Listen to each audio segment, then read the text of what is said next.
I'm going to call the meeting of the Carson City School District Board of Trustees to order. It is 5:30 p.m. We will begin with agenda item 1, which is adoption of the agenda with the correction that we will be pulling item 11. And so this is ready for motion. Okay, motion by trustee Varner, second by trustee Walt. Do we have any further discussion among the trustees? Oh, and I forgot to mention this, that trustee Walker and trustee Clapham are joining us remotely because they are on the line listening to us right now. So I will, we'll give a chance for them to vote after we do that. So no further discussion among the trustees on the motion. Do we have any public comment? And no email? Okay, seeing none, I'll call the motion. All in favor? Aye. Matt and, okay. Okay, so let the record reflect that trustee Walkers and Clapham voted remotely in the affirmative, and the motion carries. At this time, we'll move to agenda item 2, which is adjournment to closed session per NRS 288.2204 to discuss labor relations with the district's management representatives for discussion only.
I am reconvening the school board meeting back to public session. It is 6:30 p.m.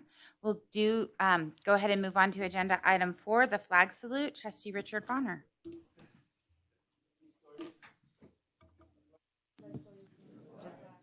Of the United States of America, and to the republic for which it stands, one nation, under God, indivisible, with liberty and justice for all. Okay, agenda item 5, superintendent's report for information only. Mr. Fueling. Thank you, President Crossman. Nothing to report this evening. I just wanted to make a statement. I apologize with the item that was removed from the agenda. We're trying to be prepared, but we are still awaiting a ratification vote, so that is why it's been pulled from the agenda. But I'm hoping that will come back at the next meeting. Sorry, I got to turn my mic back on. Okay, thank you. We'll move on to agenda item 6, board reports and board members' comments for information only. Trustee Varner for the Nevada Association of School Boards update. No report tonight. Okay, Trustee Walt. Yeah. So first, I'd like to thank Superintendent Fueling for joining me in Parks and Rec at elementary, so Empire Elementary School. We met with Parks and Rec because I believe in a meeting in February when we did the facilities use plan, we looked at that I think we were all unaware that Empire Elementary 4th and 5th graders have to share their recess grounds with a public park at the time, and we felt that it might have been, not the safest of environments. So we met with Parks and Rec in hopes that we can look at the facilities, look at the park, and see how we might be able to work with the city to close it off a little bit and a little bit safer for Empire Elementary students. So thank you. Steve Ramirez. No report from me, thank you. Okay, and I have no report from Fremont as well. It is the middle of summer, but I do want to make a note for the public that has joined us with our reconvening to public session that trustees Walker and Clappin are joining us by phone, so they are listening to us on audio and have the ability to vote. They're on speakerphone right now, and then Trustee Casiopo is excused on family vacation. Oh, yeah, I should. Mr. Trustee Walker and Trustee Clappin, would you like to, do you have a report? I have no report this evening. Thank you. Okay, that was Trustee Walker. Trustee And Clappin? I have no report either. Okay, thank you. Seeing that our reports are concluded, we'll move on to agenda item 7, association reports for discussion only. Nope. Thank you guys for coming. We'll go ahead and go on to agenda item 8, which is public comment. Ms. Cortez, do we have any emailed public comment? No, President Crossman, thank you. We have not received any email public comment, so unless anybody indicates an willingness to stand up and give public comment at this time, I might not read the whole thing if no one's up for public comment. Do we have anyone interested in giving public comment at this time? Okay, seeing none, I'll go ahead and move on. Is that okay? Okay, I'm going to move on to agenda item 9, which is presentation and possible action to approve the renewal of property casualty insurance package with Nevada Public Agency Insurance Pool for a total program cost, including all pool services, not to exceed $912,552.70, self-insurance bond in the amount not to exceed $3,740, and excess workers' compensation policy with Star Insurance Company in the amount of $44,267 for July 1st, 2023 through June 30th, 2024 as budgeted for possible action. Ann Sear, Spencer Windward, and Ryan Garavetta. Close enough? Okay. Garavetta? Okay, well, I don't know. Garaventa? Okay. I'm working on it. Okay, go ahead. Thank you, President Crossman. For the record, Ann Sear, Risk Manager for the school district. We are joined this evening by Ryan Garaventa of Alpine Insurance. He is our insurance broker, and Stephen Romero from the Nevada Public Agency Insurance Pool. So I'm going to allow these two gentlemen to take it away, and then if you have any questions for me, I'll add in later. Thank you. Hi, good evening, everybody. Ryan Garaventa, Alpine Insurance. Good to see some familiar faces and nice to meet some new faces. I think probably for the purposes of this meeting, it's best to take this in kind of a multi-pronged approach. First and foremost, thanks for the team here for always being easy to work with and easy to get information from. It makes my job easier, and that's always a good thing. Thanks for having us out again to present the program to you. My team and I work hard through the year to make sure that we bring something that is the best for you guys. From kind of a high level, maybe a 30,000 foot view, there's several factors that are happening, all of which are kind of out of our control, right? The reinsurance market, because of cat losses kind of worldwide, are forcing some cost increases that have nothing to do with us or you or local or even national for that matter. And that kind of dictates prices across the board. Kind of more on a local level, property in northern Nevada continues to be tough. Wildfire is kind of is kind of a when, not if, and so that's problematic for insurers. Cyber liability continues to be harder and harder to find on the open market. Professional liability is sometimes a struggle. And umbrellas not specific to you or to us or in this area. The umbrella markets are tightening up as well. So that being said, you do notice that there's an increase this year, and then forgive me, let me back up. I'm going to give kind of a high level overview, and then we'll let Stephen from the pool kind of talk about what they did with, and I think it's important to remember again, you are the owners of this policy, right? You guys are the owners of the money in this, and you as a group collectively with the other public entities, decide what you're going to do and how you're going to do it with the help of the pool administration. So this is not an insurance company making decisions with their best interests in mind and then giving it to you. This is your program by you, for you, and that's important to remember as we talk about this. Overall, property reinsurance had an increase, and Carson City School District had a property value increase due to an appraisal that happened last year. And it was about a 7% increase in exposure. And then casualty rates for schools is up a little bit. And you guys have more teachers this year, which is great, right? About a 14% increase. So, good for you guys. That I know that's been a challenge in some years past. In addition to that pool program, and again, I'll let you talk about some specifics, the workers' compensation reinsurance, we've seen a drop. That market is good. There's a lot of active players. I think it's best to stay where we are, considering that the premium has gone down. And the bond pricing, you've been allowed to decrease your limit on your bond this year, and so that pricing is reflective as well. So if you want to talk kind of specifics about what you and your group did, I'll hand it over. Most certainly. For the record, Stephen Romero with Pool Pact. I first want to just give a quick shout out to Ann. She sits on our executive committee and helps us make these decisions that happen at Pool. As Ryan had mentioned, is that this is your program. This is, you own it, you govern it. You also have a captive insurance company that you own and purchase reinsurance from, which basically you're buying insurance from yourself.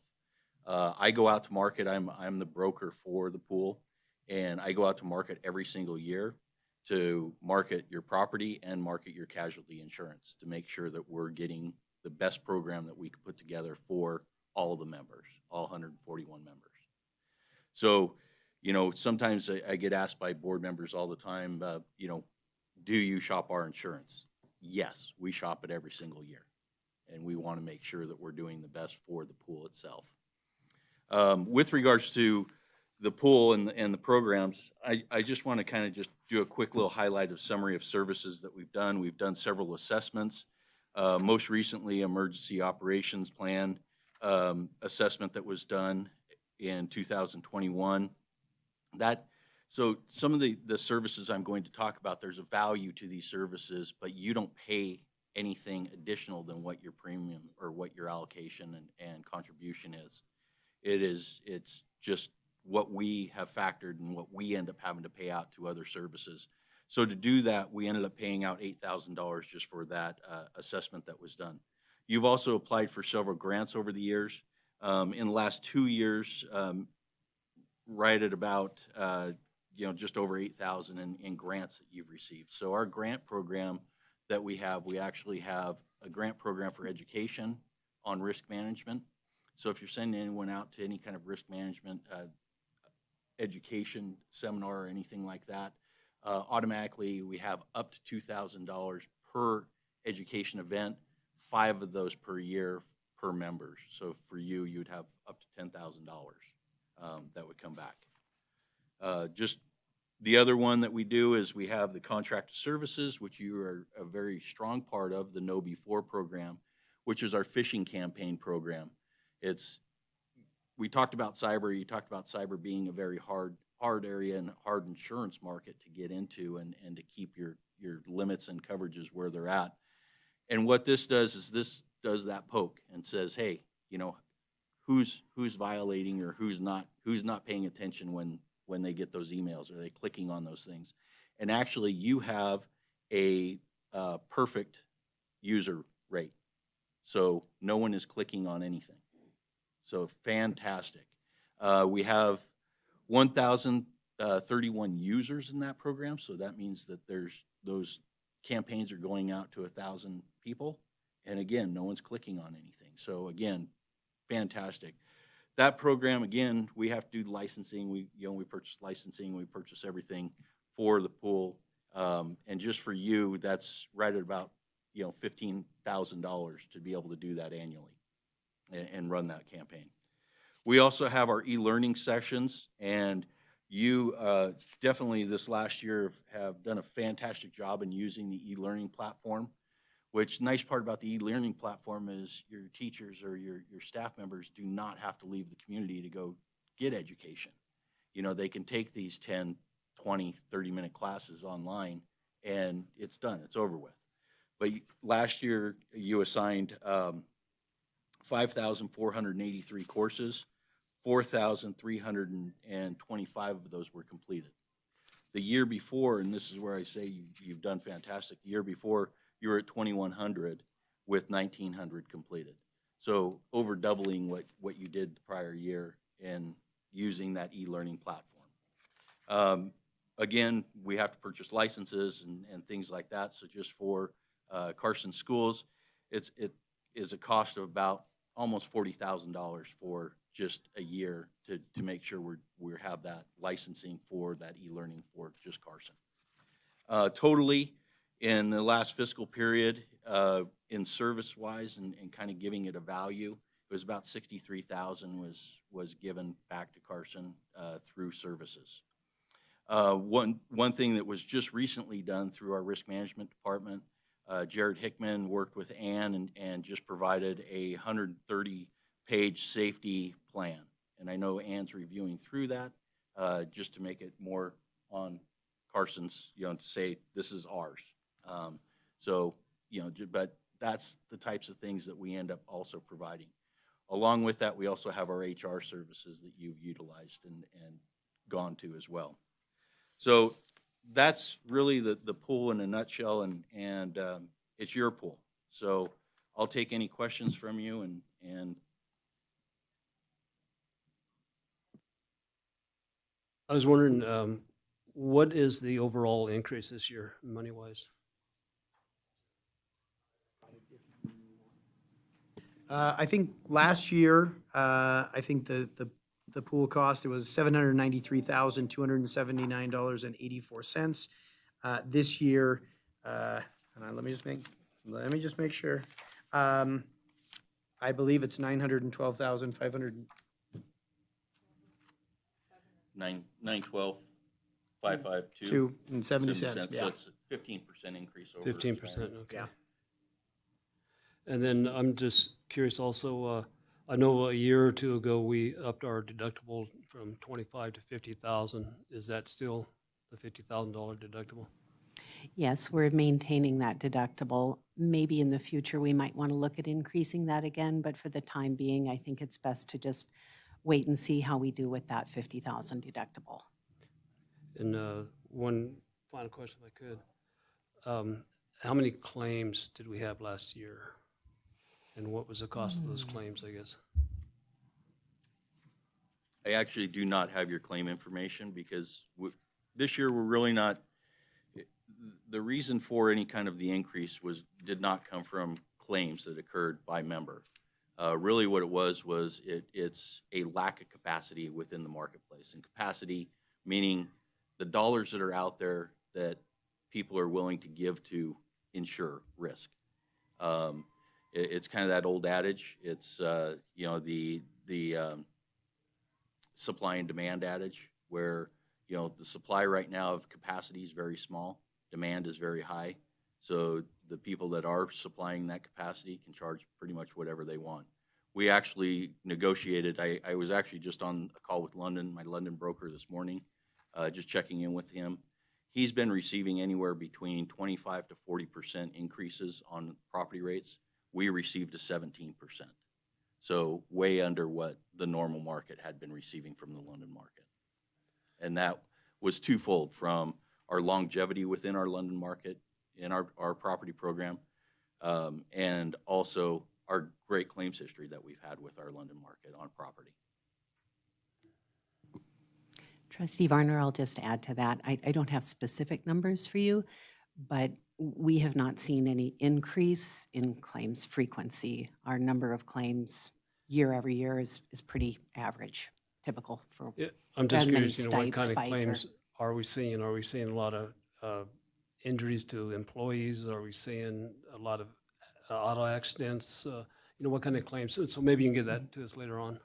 Sure, and employee workplace injuries would be covered under our workers' comp program, which Right. we are self-insured for that. So the pool is more concerned with our auto experience, our general Right, okay. liability, and our property claims. Right. We've had a couple of property claims, but nothing serious. Okay, thank you. Do we have any other questions from the board? Trustee Walker or Clapham?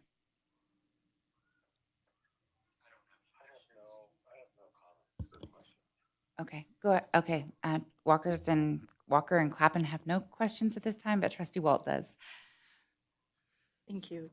So you said that you did bring this out to market. On average, how many responses did you get?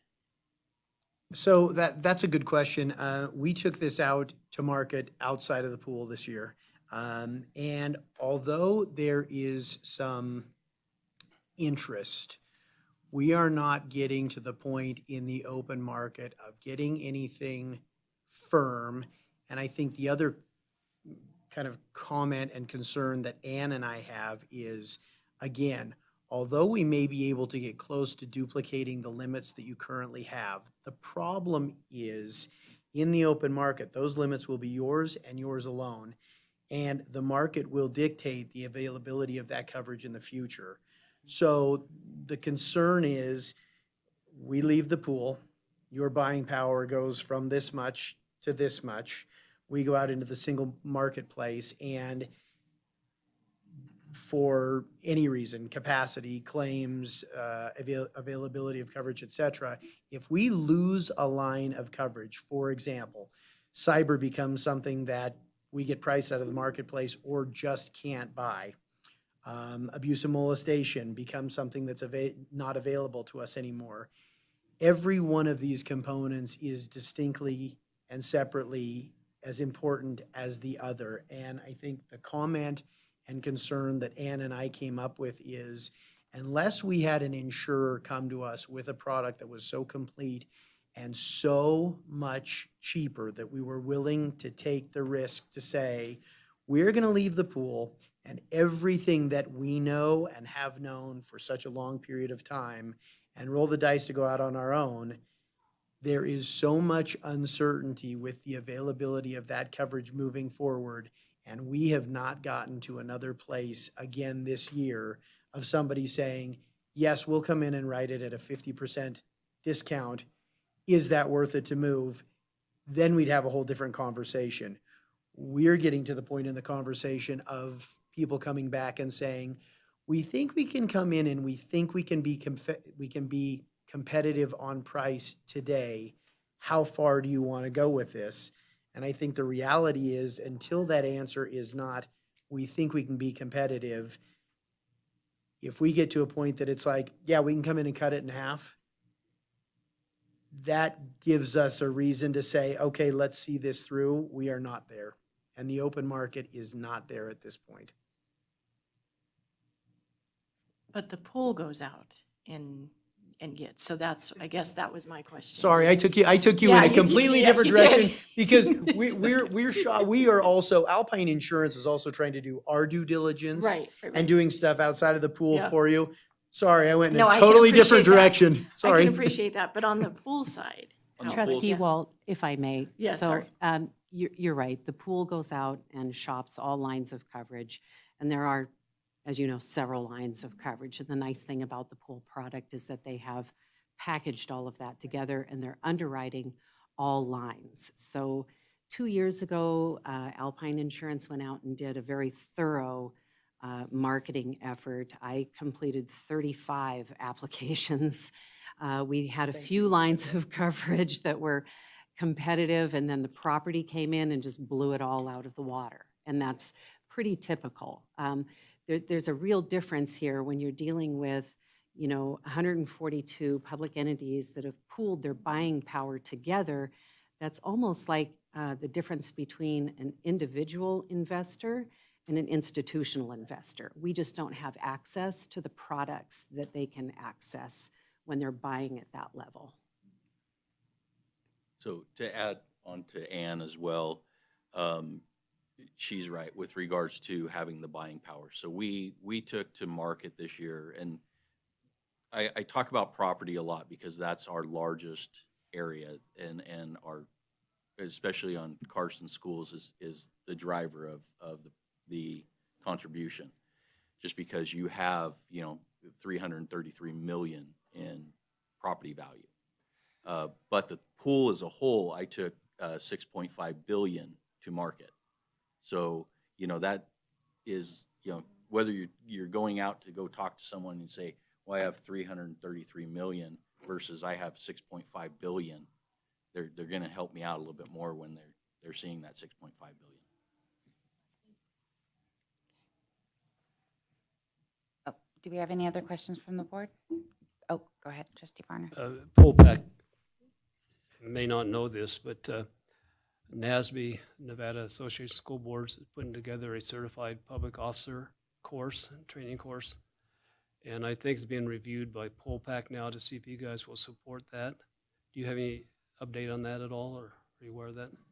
I'm aware of it, but I do not have any update on that. That would be going through our risk management team. And then possibly almost Wayne Carlson probably is assisting with that as well. Thank you. Seeing no other questions, this is an action item, and I would entertain a motion. I'll make a motion. I move that the Carson City School District Board of Trustees approve, as submitted, the proposed renewal of property casualty insurance package with Nevada Public Agency Insurance Pool for a total program cost, including all pool services, not to exceed $912,552.70. Self-insurance bond in the amount not to exceed $3,740, and excess workers' compensation policy with Star Insurance Company in the amount of $44,200 $267 for July 1st, 2023 through June 30th, 2024 as budgeted. Do I have a second? Was that you, Molly? Okay. Okay, we have a motion by trustee Varner and a second by trustee Walt. Do we have any further discussion? Do we have any public comment? Seeing none, all in favor? Aye. Okay, any opposed? Seeing none, the motion carries. Thank you very much. Thank you, guys. Good to see you again. Thanks. We will move on now to agenda item 10, which is discussion and possible action to approve renewal of agreement between Chartwell's Food Service Management Consultant and the Carson City School District from July 1, 2023 to July 30, 2024 at a cost to the district of an administrative fee not to exceed $6,036 per month for 10 months and a management fee not to exceed 0.0966 cents per meal with funding to come from the Nutrition Fund for possible action. Spencer Winward. Thank you, President Crossman. Pretty straightforward. This is essentially the third year of an agreement that we started with Chartwell's a couple of years ago. They kind of outlined a schedule of where they thought our ending fund balance or deficit would be. And we've been ahead of schedule on that. And so this contract reflects that whereas about 3 years ago, we were showing a loss in the food service fund, that schedule showed that we would show at least a $20,000 profit this year. And this agreement reflects that, even though it's a little bit different because it comes from a template, it shows that we'll show a loss of a negative $20,800.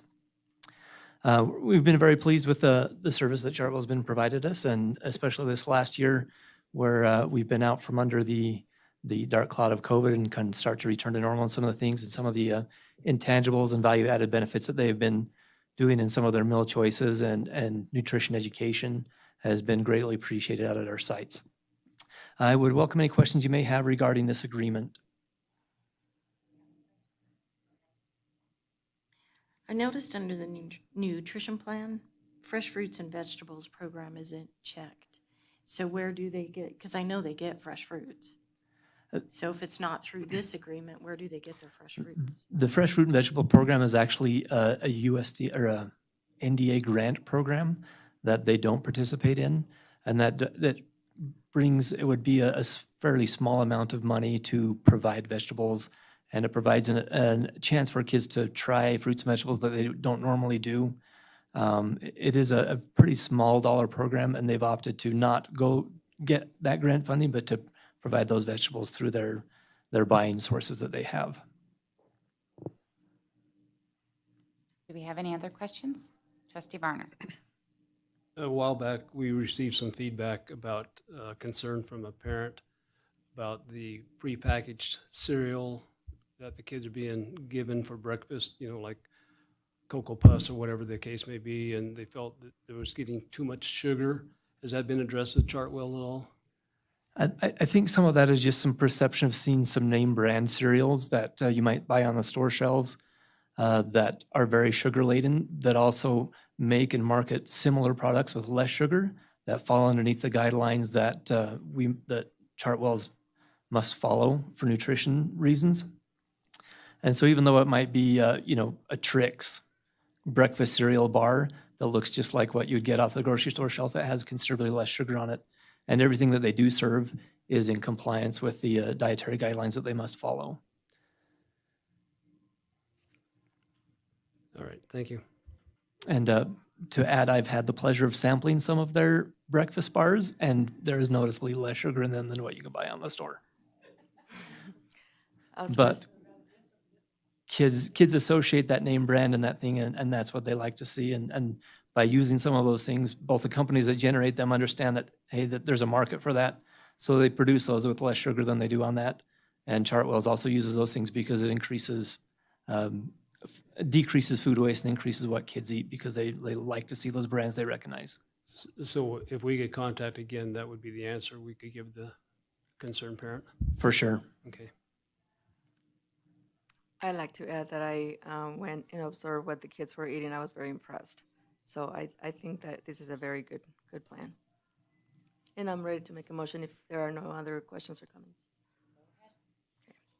I move that the Carson City School District Board of Trustees approve renewal of the agreement between Chartwell's Food Service Management Consultant and the Carson City School District from July 1, 2023 to June 30th, 2024 at a cost to the district of an administrative fee not to exceed $6,036 per month for 10 months and a management fee not to exceed .0966 per meal, with funding to come from the nutrition fund.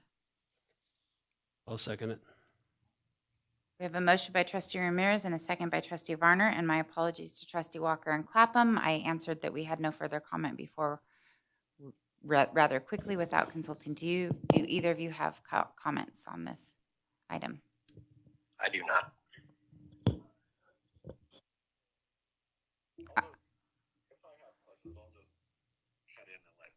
Okay. Trustee Clapham does not have questions, and trustee Walker will cut in when he has questions, so he's not worried about being. Okay, so is there any further discussion? We have a motion and a second. Any further discussion among the board?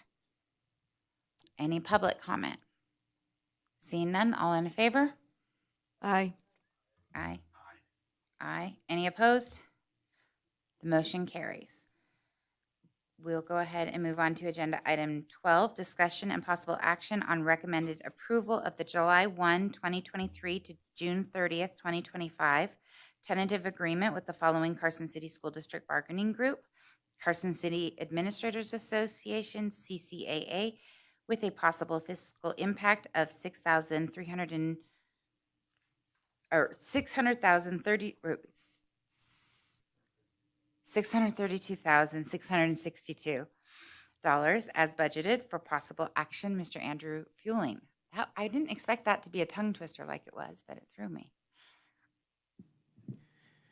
Thank you. Thank you, President Crossman. As you are aware, we, with all of our bargaining groups last year, agreed to a one-year contract with a 0% increase across all of the groups.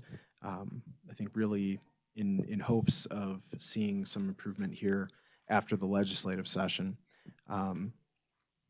And so this year, we have been in negotiations with all of our groups again, and with our Administrators Association, we have reached tentative agreement, and they have ratified the contract that you have before you.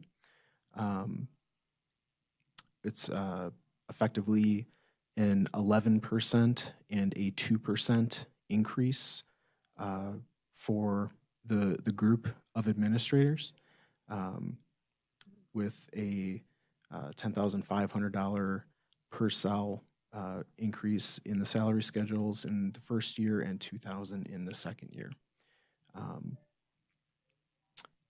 just want to express my thanks to Dr. Ward and the group that worked through negotiations with her. As you are aware, we have excellent relationships with all of our bargaining units, and this experience was no exception.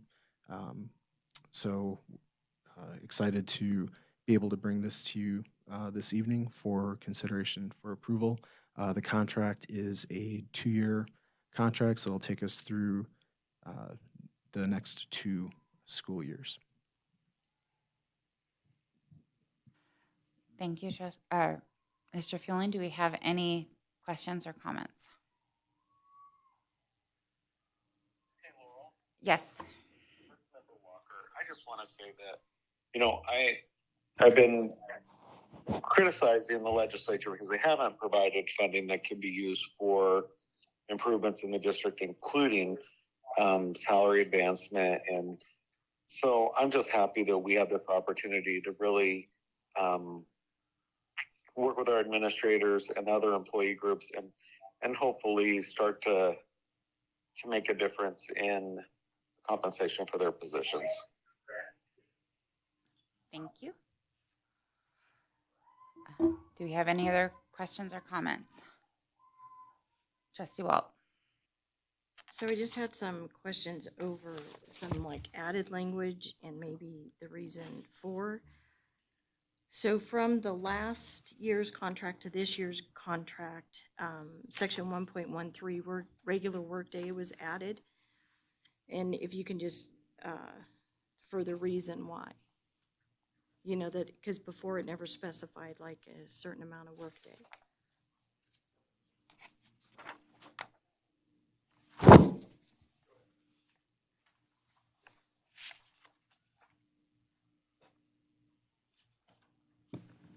Spencer Winter for the record.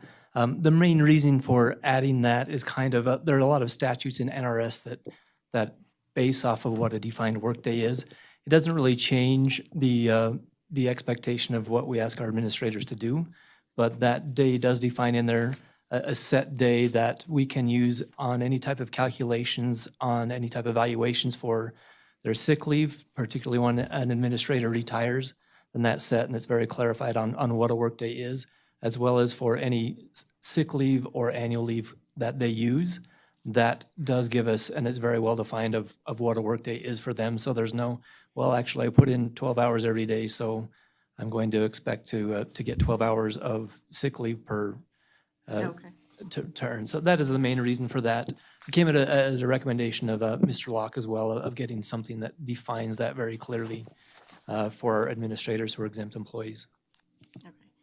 The next question I had was, in last year's contract, when you did educational compensation, it was a percentage. What's the reason for going through the educational increments at a flat? You know, like a flat amount rather than percentage. From masters to 15%, it was 2% increase, and now we're going to a flat rate. What was the reasoning for that? I would say the generation of those numbers is still they were come to by a similar percentage, but now with building those into the salary schedules, instead of worrying about that calculation each year, it simply will just reflect in the increases to salary schedule. So it takes one of the steps, I guess, out of the process. It just becomes like any of our other salary schedules. If there is an increase, it applies across all of those cells within the salary So schedule it's just itself. similar to the, Yeah. to the certified? Okay. And then, so when you're going through the different, tables as you may, or the salary schedules, as I mentioned, the increase from the base, you know, from step 3 to 4 for an elementary vice principal, you know, versus a secondary dean, those steps aren't equivalent on the percentage of increase. Is there a reason why they're not like generally 2.62% or 2.67? They're different for each one. Sure. I was gonna say, so one of the reasons when applying, instead of applying a direct percentage, if you applied a direct percentage increase across all of these, those percentage increases would continue to be the same through all of those steps. By applying a flat dollar amount, it messes that up sorry for the technical term, but it messes that up a little bit. So that's why you don't see exactly the same percentage increases going down and across the different columns. Simply, you have when you have the different levels of salary. So for example, an elementary VP, the range of salaries versus the range of salaries, say for a middle school principal, there's just a different range, so that the percentage impact of that flat dollar amount is different, and because of that, it messes up the percentage going down the salary scale itself.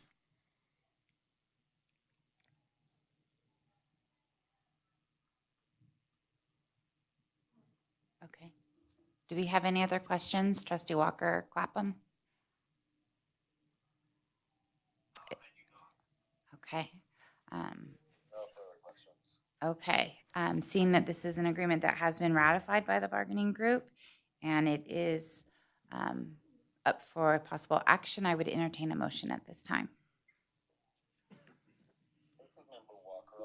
We accept the negotiated agreement between Carson City School District and the Administrators Association. Should we add with the proposed fiscal impact of $632,662? Did you hear that? Is that I okay? can barely hear what the conversation is. That's why it's kind of hard for me to Okay. weigh in on our conversation. Okay, Trustee Walt asked, what was that? So the question was, do we want to add the fiscal impact to the motion? You certainly can. You can also just move to approve as presented. I move to present as submitted. Wait, what did you just say? You moved to add or present? To approve as submitted. Okay, approve as submitted, okay. So, let me make sure I've got this right because I'm holding this. I'm holding your phone too. So we've got a motion by Trustee Walker and a second by Trustee Walt. Do we have any further discussion? Do we have any public comment on this? Seeing none, all in favor? Aye. Aye. Any opposed? Okay, I do. I've got one nay by Trustee Clapham, and the motion still carries. So we'll move on to agenda item 13, discussion and possible action on a resolution to approve an amended final budget for fiscal year 2023 to 2024 to include revisions for certified enrollment, audited fund balance, carry forward amounts, use of contingency funds, and recommended augmentations to specific funds for possible action. Spencer Winroot. Is it? I'm trying to figure out. Thank you, Madam President. I'd just like to go over our budget now that we have real numbers and the legislative dust is mostly settled. And so we like to present an updated budget that increases from what our final budget was presented last May to you. And for your viewing pleasure, we have a wonderful PowerPoint that has colorful graphs. Maybe not as many as you've seen in the past, but there are colorful graphs. Excuse me. The executive summary is a great Cliff Notes discussion of what is in the budget. Basically, the main reason why we did this is we had this historic increase in education that was kind of in flux till the final days of the legislative session, and we're happy that that closed out in the favor of education of the students of Nevada. Statewide, we're looking at a historic increase of 26.18%. When Carson City School District's amount of that is broken out, it actually ends up being a 17.96% increase. A good portion of that is going to be, there's several factors in there, but one of those portions is going to be the hold harmless factor that takes us really moving from FY $20 to FY $24. So we're grateful that the increase was sufficient enough to move us out of that and get us out of hold harmless 3 or 4 years ahead of what our projected schedule was. A couple of trends I just wanted to mention that Spencer, if I could, how much money is that taking to get us out of home harm? Can you speak? How much money is it taking to get us out of hold harmless? I don't have an exact calculation for that. I would estimate probably somewhere between 3 and 4 million, and that might even be low. It would be kind of difficult to we could kind of extrapolate what that is, but not being able to pin down an exact number. I opted not to come up with that because it's you could have 10 different budget people come up with 10 different answers and very good reasoning on why they came up with what they did. To continue a couple of trends that I just want to mention that factor into our budget. Enrollment would be the largest one of those. Our enrollment continues to decrease slightly year over year. All of our indicators are showing that we'll see a similar decrease over the school year this year. And so we have budgeted accounting for that. The school debt tax rate has been unchanged since 2011. We don't anticipate that changing anytime soon. And of course, the school operating amount is now rolled into the state PCFP fund. So that doesn't have quite the effect on us that it used to, but that does create the funds that we have available to pay our bonds and service our debt in that regard. The assessed valuation of property in Carson City area has very similar increases from about 2015 till now. They've been pretty steadily an aggressive increase, if you will. And so that does affect what our school debt rate is. The valuation of Carson City property is now north of $2 billion.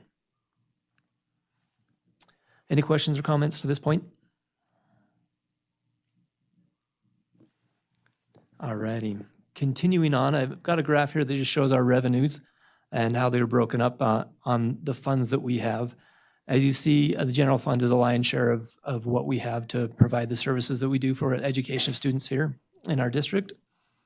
And bond, you'll see this year is larger, and that's because we anticipate going out to bond for some of the maintenance and upkeep of our facilities throughout the year. That can vary from year to year, and then of course that kind of skews some of the others. Expenditures across all of our funds, again, as with any of our budgets, salaries and benefits are the lion's share of what it is. Transfers equals about 6% from the general funds to other funds that we maintain. And that 6% you would see in a very similar split. It is skewed slightly higher to salaries and benefits, as most of those transfers go to cover personnel costs as opposed to service supplies and other. That was all funds. To kind of get a little bit more specific about the general fund, we'll just kind of review revenues, expenditures, and fund balance. In a nutshell, this shows what our budgeted opening fund balance is for FY24, $9.3 million. Again, that's budgeted. We expect our actual to be higher than that because, as you recall, in December when we augmented the budget, we increased budgeted costs to be more in line with what our cost would be if we were fully staffed. So there will be some vacancy savings that would increase that number. And again, it's kind of early where the dust settles to pinpoint a good guess on that, but we do anticipate to be higher.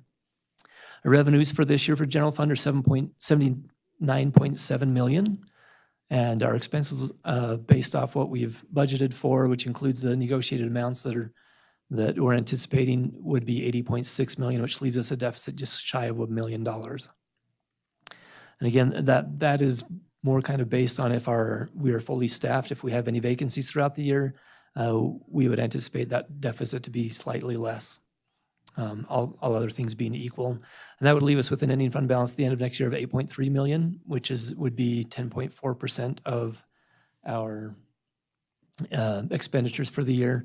By statute, that must be higher than 4%. 10% is a good number. 12 to 16% is kind of the range I'd really like to see things in. And it wouldn't be outside of that realm of being above 12%, depending on how the year goes.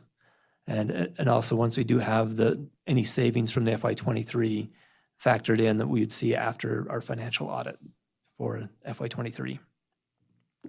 Any questions at this point? All righty. Here's just a look at our expenditures through the general fund. Again, they're going to be very similar to what the breakout was across all funds. This one doesn't show the bond in there, so you can see that without that calculated in, our salaries and benefits stick close to about 85 to 90%, which is fairly typical for our budgets over the years. It is possibly a percentage point or two higher this year over the historical amounts. One thing that we have included in the budget is our unclassified rates, and this would be for our substitutes, for basically for those positions that we don't have as a regular position that don't fall in any of our bargaining units and are temporary. So you can see this year's rate compared to next year's rate, and those increases are in line with what our negotiated groups are coming up with. A couple of notes for the general fund. So in addition to, as we said, the bulk of kind of what we've used has gone to increase our salaries and benefits for our existing employees, but I know there's been some concern about increasing programming and those kind of things. And so we have these positions that will be funded by the general fund. And this is a combination of several things. It's a lot of input throughout the year through administrators and teacher groups, and employee meetings that Mr. Fueling has done a really good job to be out and listen to see what the needs are. Some guidance that we get from NDE has also helped us, as well as some of the new laws and legislation that's come into place will affect this. So positions we're adding for secondary campus monitors that'll be mostly to increase student safety, student and staff safety rather. 2 dedicated in-school suspension positions at each of the middle schools, 2 TOSAs or deans, at one at the high school level and one at middle school. That's to bring our administration to staff ratios in line with where they should be, well, closer where they should be. It's still above ideal. Another SRO that'll be contracted through the sheriff's office and will help with coverage across all of our campuses. And then some of the legislation deals with some of the Read by Grade 3 program. We're seeing some of the requirements of that coming back that we're going to be kind of held accountable for. And so positions to assist with that will be 4 new elementary teacher positions and 12 elementary parapros. Before you switch slides, so how many SROs would that give the school district? That brings us to a total of 6, I believe. 7? 6 and one who One. with administrative duties, so. So, okay, thanks. And I'm just curious, on the 2 TOSA deans,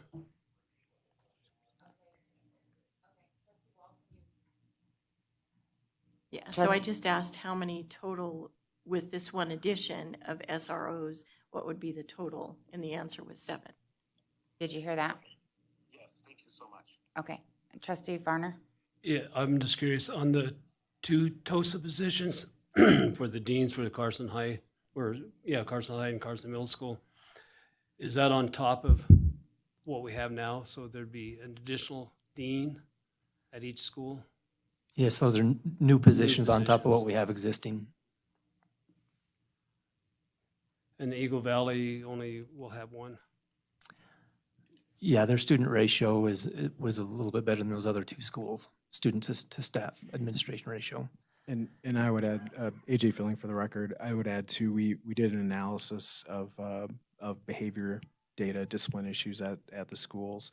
And not only does Carson Middle School have more students, but there certainly was a difference in the number of behavior discipline incidents at Carson Middle and Carson High. And so that kind of helped with that decision as well. Thank you, Mr. Fueling. Moving on to the next slide, we have some other positions that will be coming out in other funds, primarily our English Learners Fund.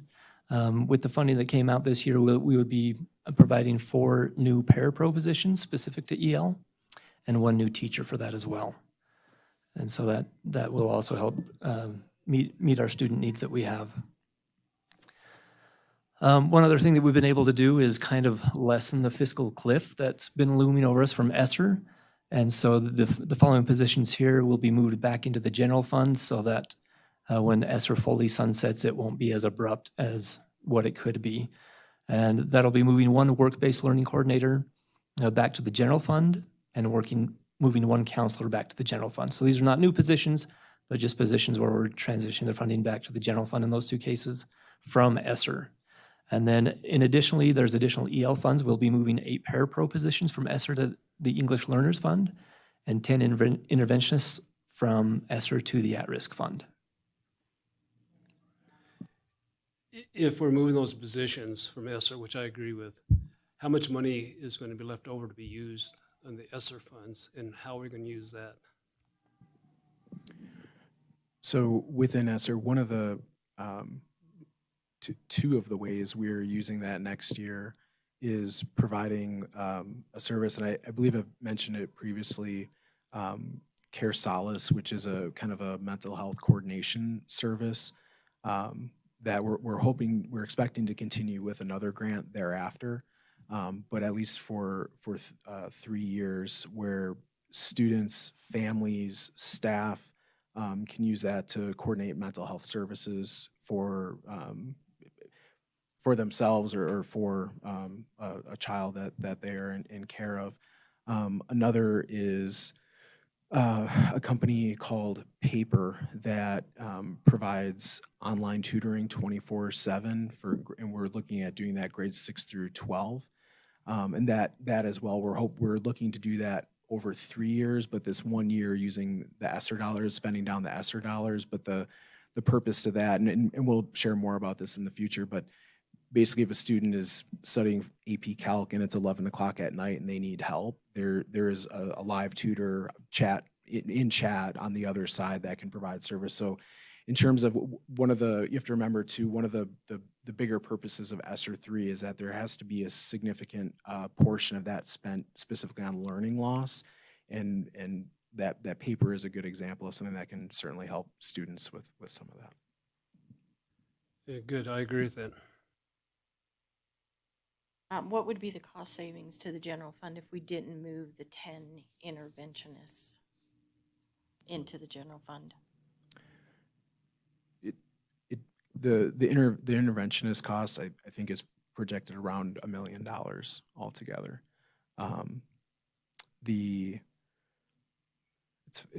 It's not, they're not actually going into the general fund, they're going into this at-risk fund, and the total revenue in that fund, I believe, is around, it's just shy of $1 million.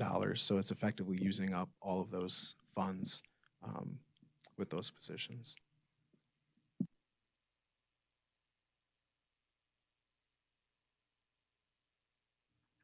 Is that the PCFP at-risk fund? Yes. And where is that revenue generated from? From the PCFP plan that cover, so it's one of the restricted funds that comes from that. So we get an allocation based off of what the state's current definition of an at-risk student is. And so they fund it based off of that. So our student population that fits in their criteria, I couldn't tell you what that is right at the moment. But I'm sorry, does that fully answer your question? All right, if there are no further questions, I'll go ahead and continue to the next slide, which is questions or comments. Do we have any other questions or comments? Trustee Clapham and Trustee Walker, were you able to hear the discussions?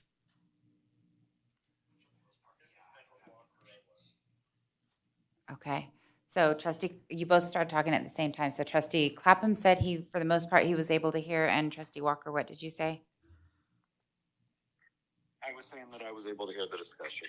Okay, there is a concert going on in the community center, so there is some background noise that probably is impeding what you can hear as well. President Crossman, I just wanted to know, we're hoping to use ESSER funds to get the sound system that they are using in all of our schools, because it is exceptional. I thought that was your walk-up music, Mr. Fueling. So my last question, and because I have heartburn over the 10 interventionist teachers when we are in such a need for teachers, to put this specialized, especially when, and I understand that we have the need of at-risk, but like at last meeting, we learned about the multi-tiered system of support, the Project Aware, the CARES program, these different programs that we have in place. And so if it is the PCFP at risk, and it comes out of that, are they then in one classroom at each school with these at-risk students? How do they then, make their day? And I think this is why I asked for the presentation on these 10 positions in this program, because, what do they do then during their day if it is for at-risk students?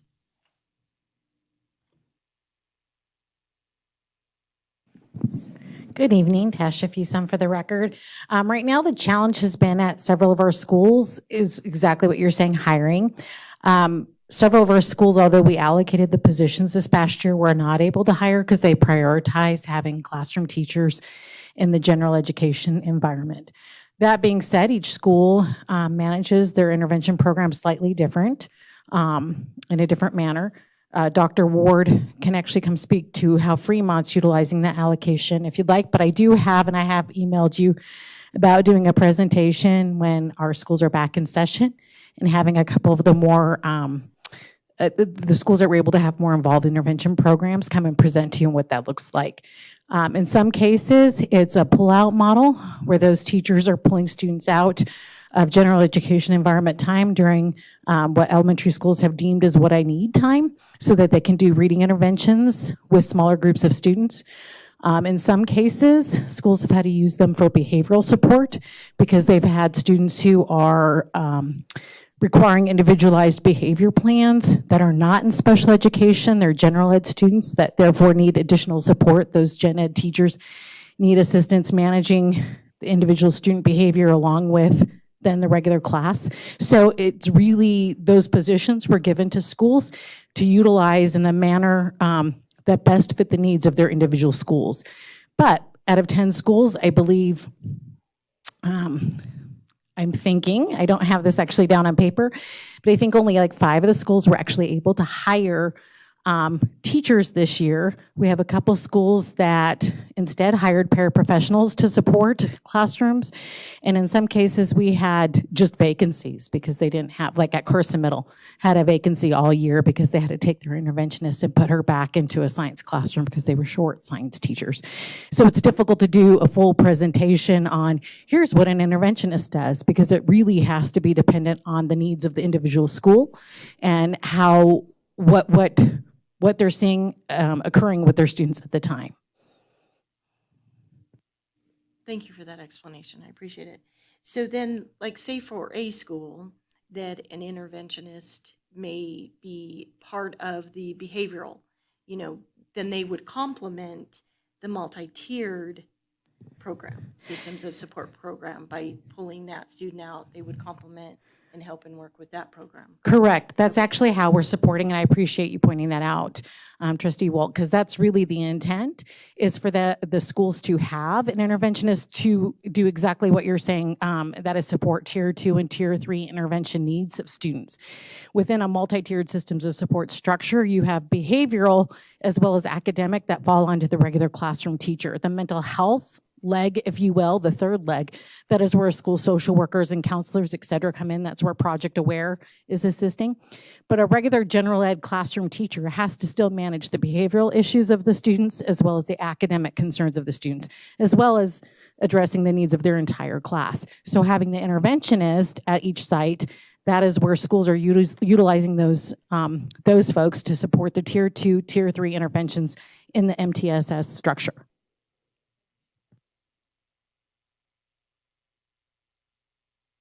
On the paperwork we have on the budget, it shows a $1.9 million deficit.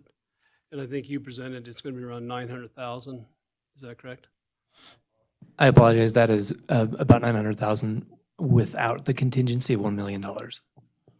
Okay, So with the contingency in there, it would be 1.9 million. okay. But I can't leave without saying that, what I'd like to see a balanced budget. I'm kind of concerned we have a 17% increase in funding, but we're still showing a deficit. So I would like to see at some point in time get to where we don't have a deficit.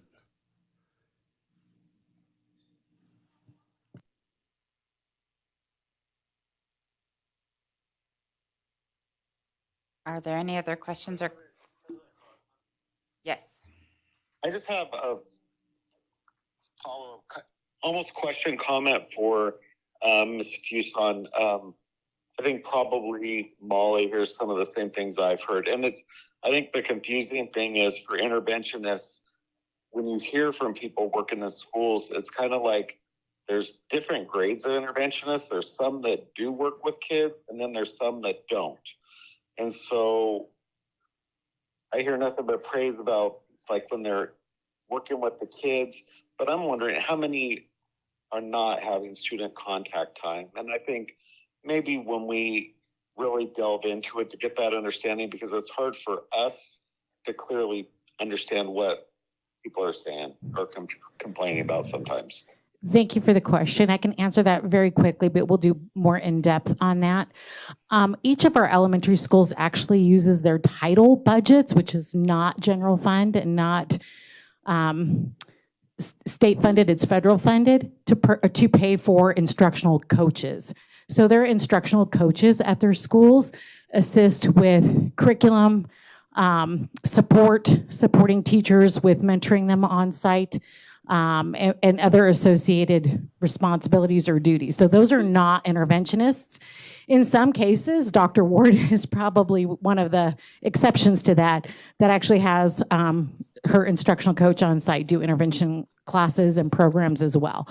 But at most of our elementary schools, their instructional coaches work more so with teachers in supporting teachers to support students than actually having pull out student intervention classes, where the interventionist, as it's referring to in this presentation, are actually doing student interventions, working directly with students. Good job to Dr. Ward, because I think these kids have a lot of need right now. And so any help we're able to give in addition to tier 1 instruction, I think it's huge. So I think she's using her resources wisely. Okay. So then I just have one last comment, because I am concerned with the deficit as well. I think it is quite large. And, as you bring out of all of the additional things that, that we are putting forth into, the fund that could decrease, that is one. That's why I bring it up. That by that, those 10 positions right there, I'm not quite sure if we, pinpointed every other one as well, but that right there is $1 million, that would possibly bring the deficit down.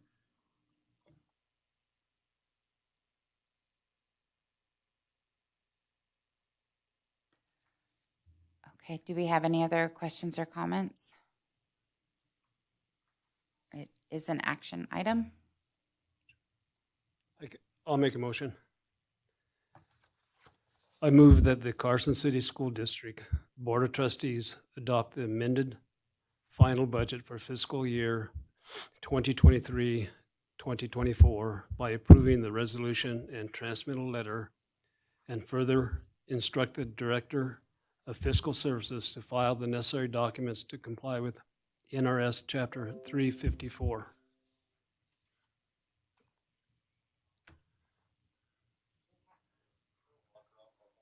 Okay, Trustee Walker seconded.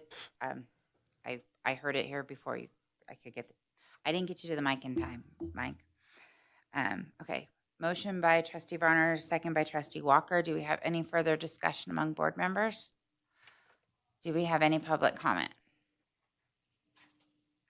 Seeing none, all in favor? Aye. Any opposed? Seeing none, the motion carries.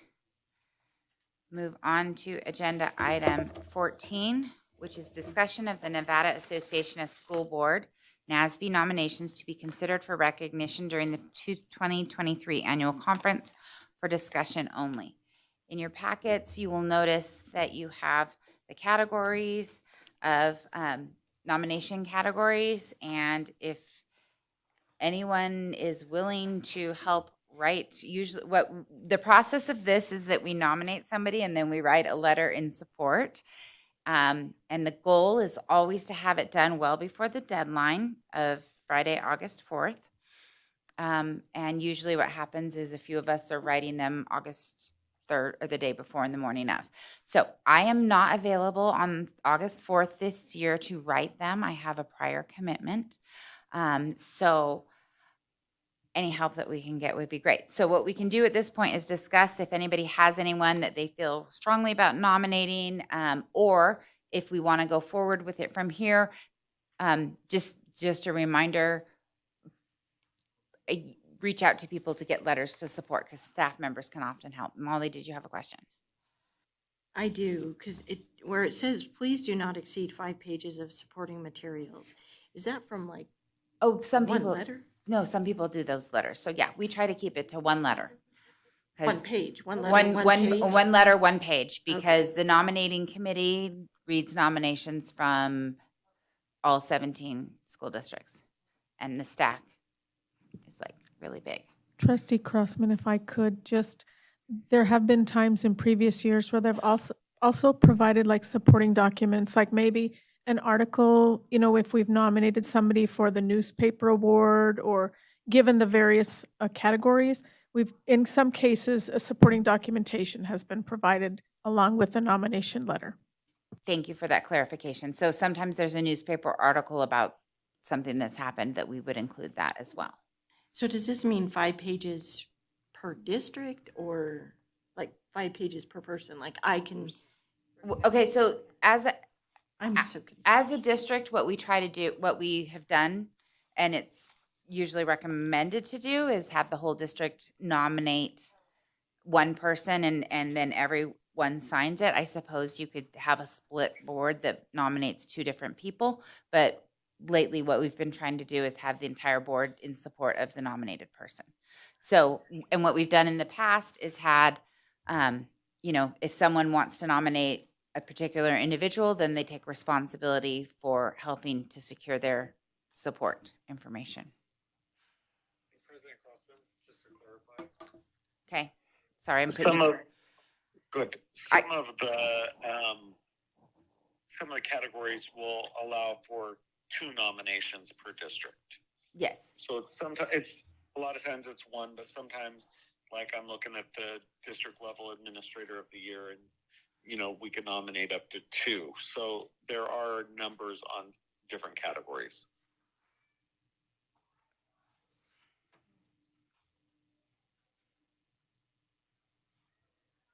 So do we have any questions? Does anybody have anyone they want to submit at this time? Well, I think, Oh, Trustee Walker, I would say, you know, Tasha Fuson for district level administrator impacting student achievement is certainly warranted. And I think Trustee Barner as director of the year, he's our NASB director this year. And I think that we should nominate him for that category, certainly.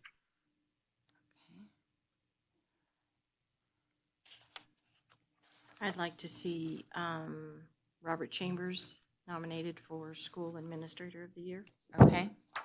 I think that's good. And we can I know that's a category we can nominate too. And I would suggest then that we maybe think about Cheryl Riquetta. I know she was our Administrator of the Year. okay. And just for your, it does, usually they divide it into an elementary and secondary admin when they do that. So that would make sense. Sorry, I'm just still holding microphone. And we can take recommendations from Mr. Fueling? Okay. We certainly can. I mean, if you want, but there's some of these that I'm looking at going, we're not that knee-deep into it. Does anyone have any thoughts on the Veteran School Board Member of the Year? Mike, do you want to come back and think on that? Yeah, we could do that. Think on who because the other thing is it doesn't have to be a Veteran School Board member from our district. It could be someone from another district as well who we want to nominate. So President Crossman, just so the record's really clear on the recording, you guys are discussing possible nominations right now. You're not actually taking formal action to secure the nomination. It's just a discussion. Just discussing, making a list. If somebody wants to add an additional one, write a letter, send it in. To maybe send in, email our suggestions to Renee, who could compile kind of those suggestions that we could use as we vet for the future meeting. I think that would be a great plan. This is just a let's get the ball rolling. Don't forget about it, and let's get going. Think about it, and please, I'm going to give you guys. I'm going to ask for a deadline, Deadline. though. That's what I was Just- going to ask you, is give us a And deadline. then your suggested nominations. Let me pull up my calendar. When do you guys? By the next meeting, which is July 11th, and so they would need to be submitted by, is it July 6th, Renee? That they would need those nominations? So I tentatively have it scheduled to be on the agenda for the July 25th meeting Okay, for hoping, do you know what I mean, that we could kind of have things in place for you to vote on, and then that would give the 2 weeks then to get the letters and everything together to me so that I could submit that electronically by that August 4th due date. okay, If that, seems to work Okay. for the board. okay. So, yeah. We should have them. It's in 2 weeks. 2 weeks. It's in 2 July weeks, so, 11. so Mhm. let's get them to her by July 11th. Okay. Okay, and if you're putting it together and you can get your own letter drafted before then, that would be most helpful as well. Okay, any other questions on this agenda item? Well, if we're going to nominate or make a recommendation for a nomination, and then you want us to write a letter, what if our nominee doesn't get selected to And move you've forward? And we've already wasted written a your letter time and writing a everything. letter. So do we want to choose who we're going to forward? Okay, so Mike was just saying, and I didn't get the microphone up, that there's times that we've used the letters that are written to vet who we select to nominate. We've done that where we've had multiple letters and then people say, oh, I really like this one. So, Yeah, that's a lot of extra work in some ways. you could just do bullet points if you want to be more efficient, just for the first initial. Just don't give me the morning of 3 bullet points and. That's so much fun, though. Mr. Russell. I think we For got the that. purpose of the open meeting law, is when you have the actual panel of who might be nominated, is for the public to be able to hear why you've nominated somebody. So you don't necessarily need to have your letter done, but you need to be able to Yeah, defend your nomination. yeah, okay. Does anybody have any other questions on that? Okay, we'll go ahead and move on to agenda item 15, which is approval of the consent agenda for possible action. Do we have a motion? I move that the Carson City School District Board of Trustees approve the consent agenda as submitted. Second. A motion by trustee Walt, second by trustee Ramirez. Do we have any further discussion? Any public comment? Seeing none, all in favor? Aye. Any opposed? Motion carries. And we'll go on to agenda item 16, informational items for discussion only. No action will be taken. Does anyone have any questions on that? I'm not seeing really any new informational items. So agenda item 17, requests for future agenda topics. Do we have any of those? Okay. Yeah, the scheduling. I know that we were going to put that on the agenda, the scheduling of the multi-purpose field at Carson High School. Okay.